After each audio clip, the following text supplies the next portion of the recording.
J'étais pas du tout si douée en SVT, pas du tout. J'ai même choisi la SVT, catastrophe. Je t'assure, ce site incroyable, ma passion. Hold up, I am on my way, I'm in motion. Let's go to the ocean. Yeah, let's go outside. Hello à tous et bienvenue dans cette nouvelle vidéo. Nous nous retrouvons aujourd'hui le 8 décembre pour présenter la première partie des enseignements de spécialité de la classe de première. Donc si tu ne sais pas du tout de quoi je parle, je t'invite à aller voir la vidéo d'hier où je présente justement la réforme du bac 2021. Si t'es toujours pas au courant, les filières S, E, S, L ont disparu, mais bon, bref, j'imagine que t'es au courant. Et donc je t'invite à aller voir la vidéo d'hier si tu ne l'as pas encore fait, puisque la vidéo d'aujourd'hui est vraiment la suite et la continuité de cette dernière. Donc on va commencer par l'enseignement de spécialité qui fait le plus parler de lui. On va parler des mathématiques. Et pourquoi il fait autant parler de lui? Simplement parce que des mathématiques, en fait, j'ai l'impression tout le monde veut le prendre, non pas par choix, mais parce qu'ils ont l'impression que c'est normal et un passage obligatoire pour réussir. Alors déjà, petit conseil, ne choisis pas l'enseignement de spécialité mathématiques si tu n'aimes pas les maths et que t'es pas doué dedans, parce que certainement que si aujourd'hui tu n'aimes pas les maths et que t'es pas doué dedans, tu feras certainement pas des études scientifiques en tout cas, et donc certainement que celle-ci ne va pas t'apporter grand-chose pour ton futur. Donc ce que je te recommande, c'est de ne pas réfléchir en fonction du prestige de la matière, mais vraiment d'abord en fonction de tes goûts et de tes talents. Évidemment, il faut également que tu prennes en compte ton projet d'orientation scolaire, mais certainement que si tu envisages des études très scientifiques alors que t'aimes pas les maths, ça peut être compliqué pour toi, donc peut-être qu'il y a quelque chose à revoir par rapport à tout ça. D'autant plus que si tu n'es pas doué et que t'as pas un réel goût pour ça, en fait ça va surtout te pénaliser parce que c'est un gros coefficient ta spécialité au baccalauréat et en fait ça va vraiment faire chuter ta moyenne et ça va même potentiellement te faire ne pas l'avoir alors qu'au final t'aurais choisi une autre spé qui te serait mieux convenue. Peut-être que ça t'aurait logiquement mené à un parcours d'orientation, à une formation qui te plairait plus et t'aurais eu une meilleure note. Donc en fait c'est un peu s'auto-saboter et je ne le recommande à personne. Donc vraiment je te recommande d'y réfléchir à deux fois. Si vraiment t'es en hésitation, ce que je peux te recommander c'est de le prendre quand même en première et de l'arrêter en terminale, sachant qu'en terminale tu auras la possibilité de prendre une option maths, mais je reviendrai dessus demain lorsque je présenterai les options. Ce qu'il est important que tu notes sur les mathématiques et pourquoi tout le monde pense que c'est un peu un passage obligatoire, c'est parce qu'en fait les mathématiques ça reste avant tout un outil qui va être utile dans plein d'autres matières. Mais les mathématiques de l'enseignement de spécialité sont peut-être un peu trop poussées pour répondre à tes besoins, par exemple en SES ou en SVT ou en physique-chimie. Alors que si tu choisis potentiellement de le garder quand même en première, de l'arrêter et de prendre l'option maths complémentaire en terminale, ça te suffira peut-être totalement pour suivre en parallèle cet enseignement de physique ou de SES qui nécessite quelques bases en mathématiques. Donc si on doit résumer ce que tu dois aimer pour suivre cet enseignement de spécialité, c'est chercher, analyser et résoudre des problèmes, représenter des données, que ce soit sous forme géométrique ou graphique, raisonner, faire preuve de logique, calculer, résoudre des équations. Les objectifs de ce programme sont de développer ton goût pour les mathématiques, de maîtriser l'abstraction et le calcul algébrique et d'aborder l'histoire des mathématiques.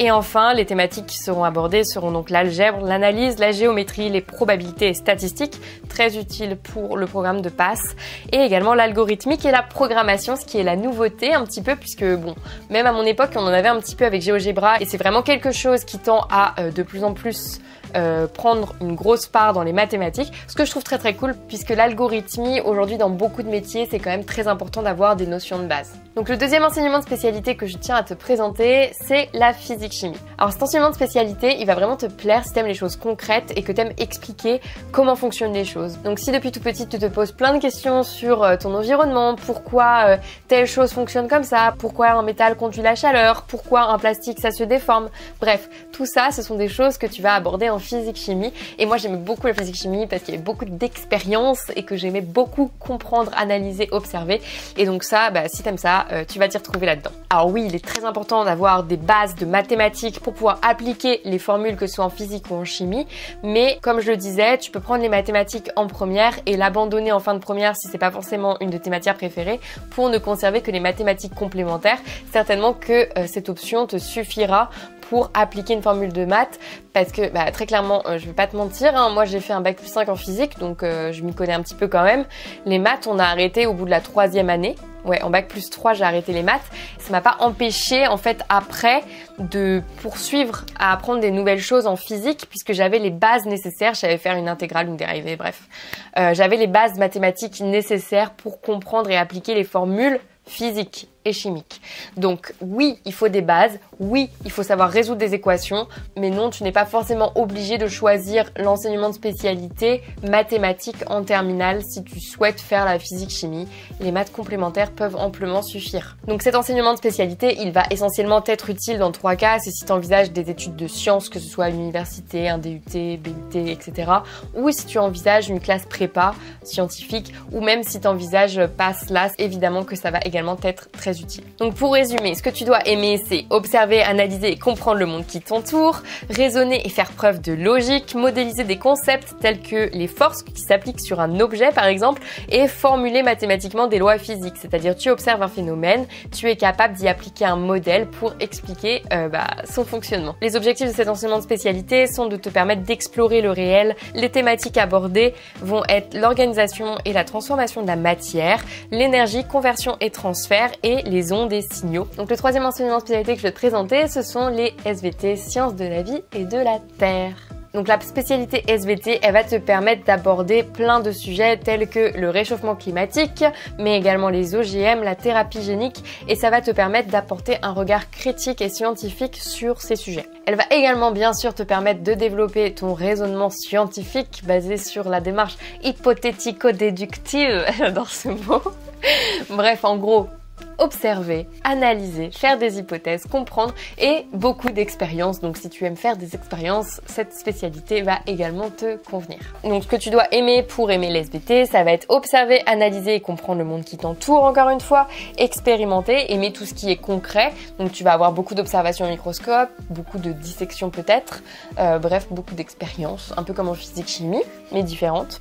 Modéliser des concepts tels que la structure d'une cellule, argumenter en appliquant la démarche scientifique, beaucoup plus d'argumentation d'ailleurs en SVT qu'en physique-chimie, un côté un peu plus littéraire finalement. Réfléchir sur les enjeux de santé personnelle et publique et avoir une réflexion éthique et civique sur la société et l'environnement. Les thématiques qui seront abordées seront donc la vie et l'organisation du vivant, les enjeux planétaires contemporains, corps humain et santé. La quatrième spécialité que je vais te présenter, c'est la spécialité sciences de l'ingénieur. Alors, je suis ingénieur, je peux t'en parler.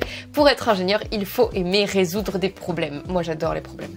J'adore les problèmes parce que j'adore les observer, les analyser, les comprendre, formuler des hypothèses et proposer des solutions. Ça, c'est pour moi la définition d'un ingénieur. Ce n'est pas du tout réservé qu'aux garçons, vraiment. Je te le dis, si tu es une fille et que tu t'intéresses aux problèmes comme moi je l'étais à ton époque, eh bien tu as le droit de faire SI, ce n'est pas un problème. Moi, je me souviens, je m'étais même pas posé la question parce que nous, on avait SI, mais d'une autre façon. C'est-à-dire que nous, on avait la possibilité soit de choisir un bac SSVT, soit un bac SSI.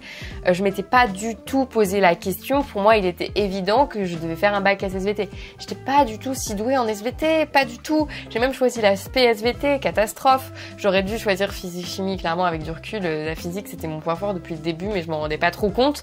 Et le truc, c'est que SSI, mais c'était pas du tout une classe où il y avait des filles.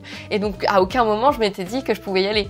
Et maintenant que j'ai déconstruit tout ça et que je me rends compte qu'ingénieur, je kiffe, bah ouais, en fait, maintenant, je me dis, oui, j'aurais carrément pu aller en SSI, j'aurais certainement eu des meilleures notes au bac, j'aurais certainement moins douillé à apprendre mes cours d'SVT. Mais bon, aucun regret, j'ai adoré les cours d'SVT quand même, j'adorais toute la partie argumentation. J'avais quelques soucis avec les dissections, mais je suis très contente que ce soit derrière moi. Donc cette spécialité, elle va être parfaite pour toi si tu es curieux, intéressé par les matières scientifiques, l'écologie, la médecine, la biologie et évidemment du coup les sciences de l'ingénierie. Donc ce que tu dois aimer pour faire cette spécialité, ça va être donc observer, analyser et comprendre le monde qui t'entoure, élaborer des hypothèses, modéliser, créer et même construire.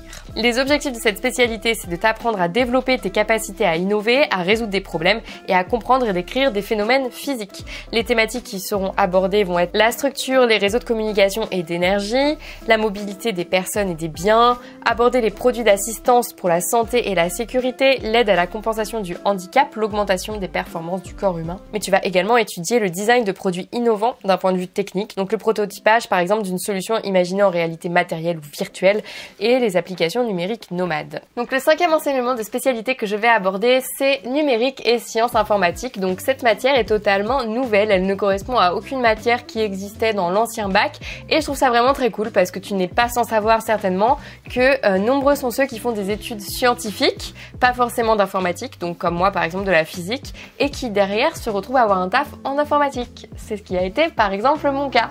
Et donc c'est pour ça que pour moi il est essentiel que dès le baccalauréat, on commence à aborder cette matière-là, puisque dans le monde actuel, avec toutes ces évolutions numériques, il est devenu primordial que de plus en plus de personnes aient des bases en développement, en programmation, parce que très honnêtement, aujourd'hui même j'ai une copine, elle est UX designer, elle aime bien comprendre par exemple ce que c'est que du front, c'est-à-dire du développement en HTML, CSS, parce que elle, quand elle va designer et penser sa page, oui, en fait, elle est contente de savoir comment le mec va pouvoir réussir à coder ce truc, parce que tout n'est pas possible. Donc ça, c'est quelque chose d'hyper important. C'est pas parce que tu fais de l'art, par exemple, que tu ne t'intéresseras jamais à la logique qu'il y a derrière la programmation, parce que possiblement, tu vas travailler quand même dans le milieu du numérique et c'est quelque chose que tu seras amené à rencontrer.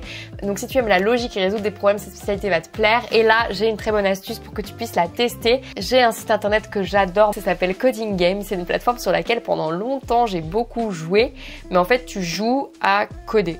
En gros, t'es en compétition avec d'autres personnes et tu dois résoudre des problèmes le plus vite possible. Et ces trucs-là sont hyper cool. Et en vrai, genre ça m'a appris trop de trucs. Et en plus, j'ai appris après que genre les tests d'entrée à Google et tout, c'était un peu des questions similaires. Donc je me suis dit, j'ai appris des choses utiles finalement en jouant. Donc si tu aimes ça, si tu aimes la logique qu'il y a derrière Coding Game, dont je te mettrai le lien en barre d'infos, tu verras, c'est vraiment cool parce que quand tu résous les problèmes, en fait, ça anime comme un jeu vidéo. Donc t'as l'impression d'être en train de coder un jeu vidéo. Je t'assure, ce site incroyable, ma passion. Et si tu aimes ça, je peux t'assurer que tu vas normalement kiffer cette spécialité et que c'est une très bonne façon de le vérifier. Ce que tu dois donc aimer pour suivre cet enseignement de spécialité, tout d'abord, c'est d'aimer la logique, mais également aimer prendre des initiatives puisqu'on va te présenter des problèmes et qu'il y a 30 000 façons de les résoudre et qu'il faudra que tu sois capable de choisir celle qui te semble la plus pertinente. Donc ça revient à la prise d'initiative. Ensuite, on va te demander donc de créer et innover, mais également d'être capable de travailler soit en autonomie ou en groupe, parce que quand on fait du développement, souvent on ne le fait pas tout seul, puisqu'on va faire comme des briques qu'on va mettre ensemble, et il faut pour ça que tout le monde fonctionne de la même façon, donc il faut qu'il y ait une bonne coopération. Donc l'objectif est bien de s'approprier des notions de programmation appliquées à de nombreux projets, et les thèmes qui vont être abordés, ça va donc être l'histoire de l'informatique, la représentation et le traitement des données, les données ma passion, enfin comment concevoir des algorithmes et comment traduire un algorithme dans un langage de programmation. Enfin, dernière spécialité pour cette vidéo du jour, la 6e, humanité, littérature et philosophie. Donc cette spécialité, elle va vraiment te convenir si tu aimes te poser des questions sur la société qui t'entoure. Donc ça va aborder des thématiques hyper diverses, de la médecine aux sciences, au droit, à la santé, d'un point de vue éthique et sociétal. Et donc elle va te permettre d'avoir un bagage de culture générale humaniste très solide. Donc tu vas aimer cette spécialité si tu aimes réfléchir sur des sujets de société et te positionner, si tu aimes également t'exprimer à l'oral comme à l'écrit, argumenter pour affirmer ta position, débattre et défendre ton point de vue. L'objectif de cet enseignement de spécialité est donc d'affiner ta pensée mais également de développer ta culture. Les thématiques qui seront abordées seront l'étude de la littérature et de la philosophie dans toutes les époques, mais également la lecture et la découverte de nombreux textes et la réflexion autour de l'usage des mots, de la parole, de l'écriture et de la représentation du monde. En faisant cette vidéo, j'ai pas mal réfléchi aux enseignements de spécialité que j'aurais choisis si je repassais mon bac aujourd'hui, et très honnêtement, cette matière-ci, humanité, littérature et philosophie, je pense qu'elle aurait été dans mon top 3. Parce que c'est quelque chose qui m'intéresse énormément et c'est aujourd'hui en fait au final le cœur de mon métier. Je pense que j'aurais également choisi physique-chimie. Et le troisième, je pense qu'on le découvrira demain. En attendant, je te souhaite une très bonne journée et on se retrouve demain pour la suite avec les 6 autres enseignements de spécialité et on abordera également les choix d'options facultatives en première et en terminale. Je te souhaite une très bonne journée et je te dis à demain dans une prochaine vidéo.